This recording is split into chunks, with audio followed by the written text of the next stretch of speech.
Adam Savage here in my cave with a tool tip that goes back to the origin of my gear obsession. Yeah. I mean, with any discipline, there are some people that are into the discipline because of the philosophy and some people that are into the discipline because of the gear. And most of us are into it because of a combination of the two things. But the very first time I was doing work that required specialized gear was when I was a young budding graphic designer in New York in the mid 80s. And back then, we weren't using any computers to do graphic design. It was all by hand. And that meant that, I mean, to do a piece of graphic design, you'd literally, you would lay out your printing master by hand on a piece of mat board, and you'd add your crop marks and your process information. You'd use blue for diagramming out where stuff went because it doesn't reprint. You'd use red for doing ruby lith masking. It was very labor intensive, graphic design was, before computers.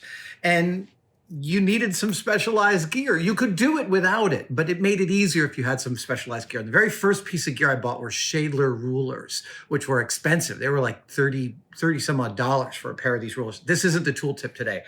But I remember, like, in the ad copy for the rulers, it was like, these are traceable to ANSI standards. And like the word traceable was the first time I'd come across the idea of something that was, I mean, these rulers were printed on a stable plastic that didn't expand and contract more than, 2/10,000ths of an inch, etc.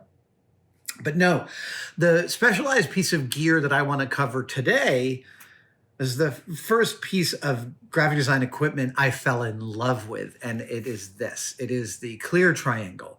But it's not just any clear triangle. And anybody who does any kind of making or layout should have some of these in your collection. You should have some rulers and some various sizes of triangles because they're super useful. But this one, specifically made by C-Thru, C-Thru, this was a game changer for me because of several things. One, it has these beautiful grids printed on it, highly accurately in tenths of an inch. And because of the grid, you can draw a line and then you could draw another mark, let's say far away from the line, and you could go up to it and you can make sure, because of the grid and the line you can see below it, that you're really within a tiny amount perfectly parallel. And then you can make a cut and know that that cut is perfectly parallel to your first line.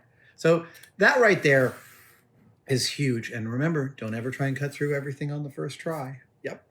That right there is worth the price of admission. And there are knockoffs for these C-Thru rulers. I'm not going to name them right now because I just love these guys and I want them to get the purchases from this tool tip. The C-Thru rulers, the C-Thru system has one extra aspect that makes it like 50 times as good. And that is, along one edge, they've embedded a little bit of metal, a little bit of stainless steel. And that means that I can make cuts and I am not going to cut into the ruler. And anybody who has made extensive cuts using X-Acto blades and rulers, you've discovered that it's pretty easy to cut into your ruler. And when you're using it professionally, you can't have a divot in your professional equipment when you're going out and doing graphic design for other people on their clock. So that metal edge is humongous. I was so ecstatic when I saw it, when I realized that someone was like making this tool to supply it for the things I needed it for. Yeah, that's it. C-Thru ruler, man. C-Thru triangle. Get yourself one or two of these. It is a great look. I mean, you can't spend too much time learning about and executing some graphic design. The practice of doing it is a really important practice in everything else that I've done since I was doing graphics. Being a little bit of a font nerd, being a designer, graphic design is a fantastic discipline to just wrap your head around. The better you are at it, the better you're able, I think, to tackle other aesthetic challenges. I think the idea of like trying to lay out a design on a piece of paper and looking at the formal aspects of it, the informational aspects, how does it communicate, how quickly, how easily, where does my eye go? All of those are really awesome questions. And I really like talking about my days as a graphic designer because that knowledge has been one of the things that I've carried with me, and it's become useful in so many countless ways since then. And it all started with things like the See-Thru ruler. All right, thank you guys for joining me for this quick and dirty tool tip, and I will see you next time.